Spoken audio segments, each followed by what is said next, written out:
اعوذ باللہ من الشیطان الرجیم بسم اللہ الرحمن الرحیم نحمدہ و نصلی علی رسولہ الکریم۔ السلام علیکم ورحمۃ اللہ وبرکاتہ۔ آج کے ہمارے درس کا موضوع ہے سورہ آل عمران کی 14 آیت سے لے کر 20 آیتوں تک۔ بسم اللہ الرحمن الرحیم۔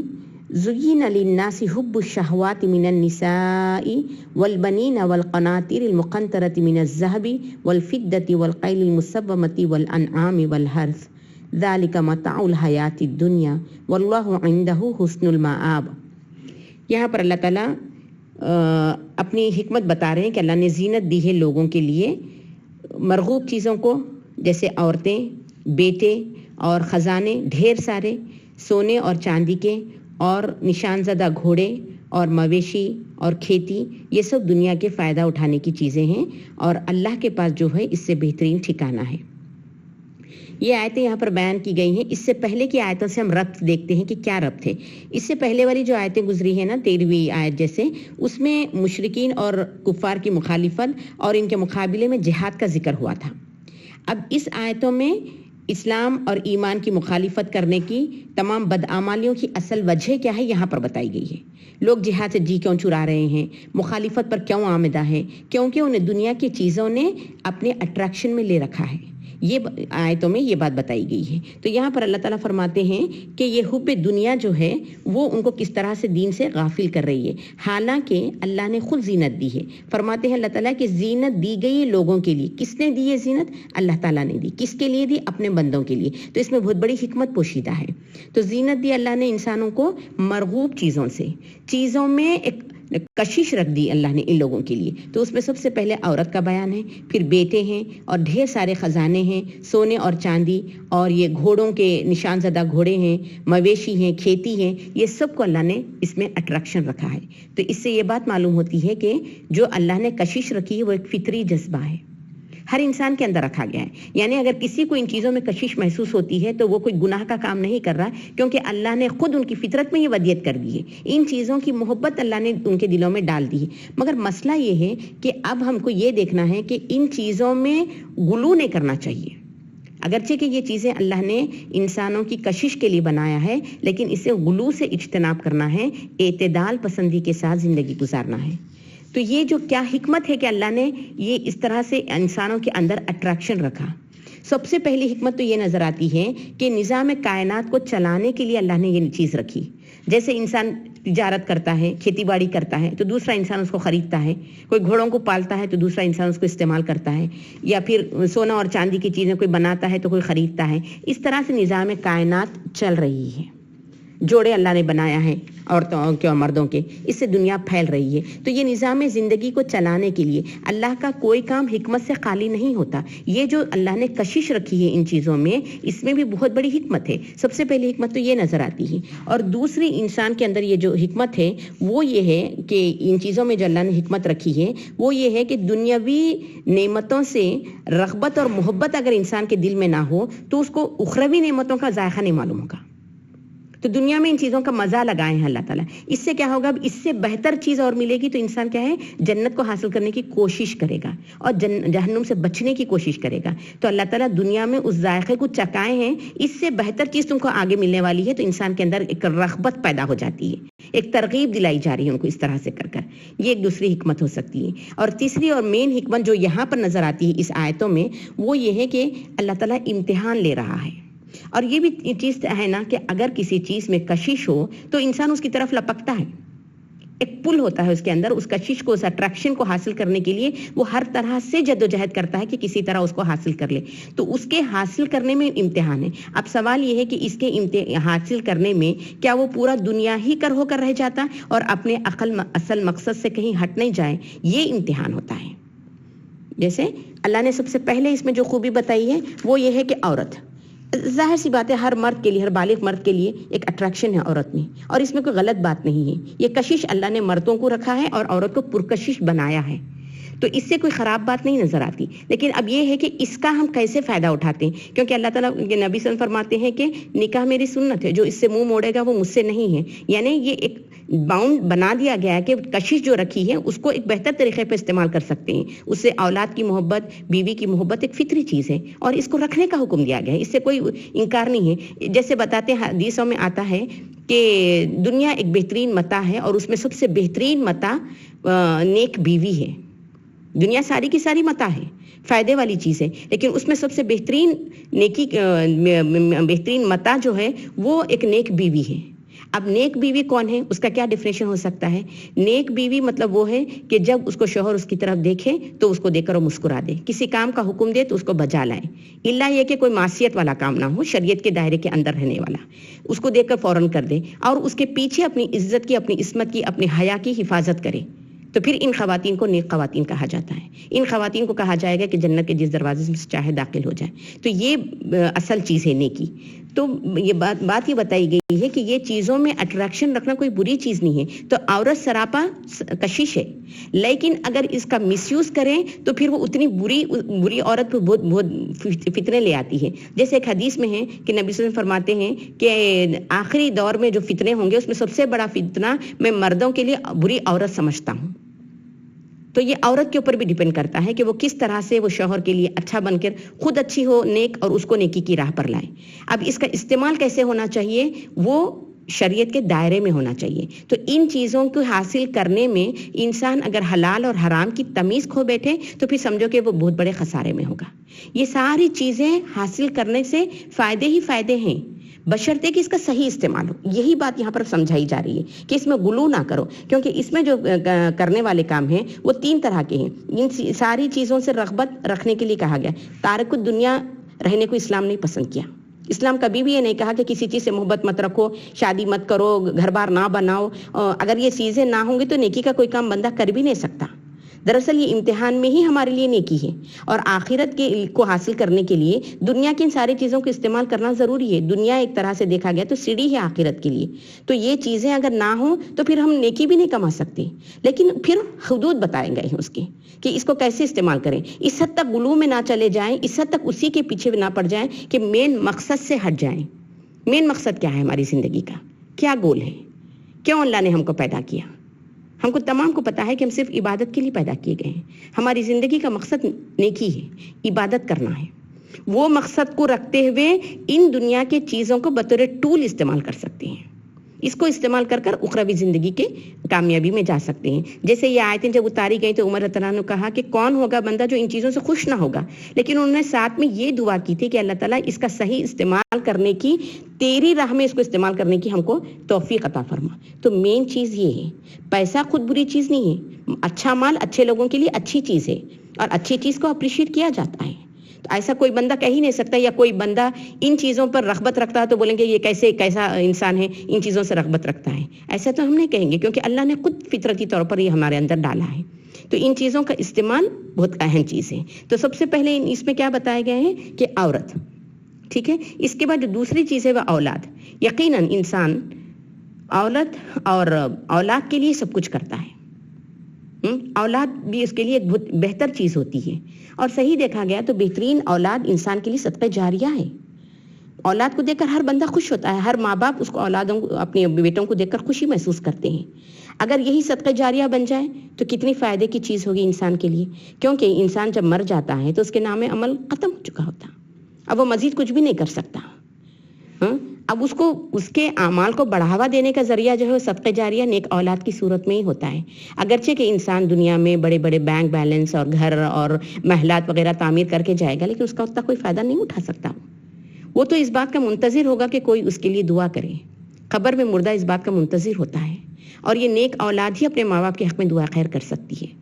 تو اولاد کی صحیح تربیت کرنا، اس نہج پر ان نسل کو چلانا، یہ سوچتے ہوئے کہ ہمارے مرنے کے بعد ہمارے لیے صدقہ جاریہ بنیں گے اور یہ دین کو پھیلانے میں معاون اور مددگار ہوں گے، تو پھر یہ نیکی ہوئی، پھر اس کو کرنے کی رغبت دلائی گئی. ایسا کرنا ہی چاہیے. اس کے بعد اور کیا بتایا گیا؟ سونے چاندی کے ڈھیر ہر ایک کی رغبت ہے. خاص طور پر عورتوں کو سونے اور چاندی کی رغبت ہوتی ہے ان کے اندر. تو یہ بھی، اس کی بھی زینت اللہ نے دینوں میں رکھ دی ہے. اور پھر گھوڑے جو نشان زدہ ہو یعنی وہ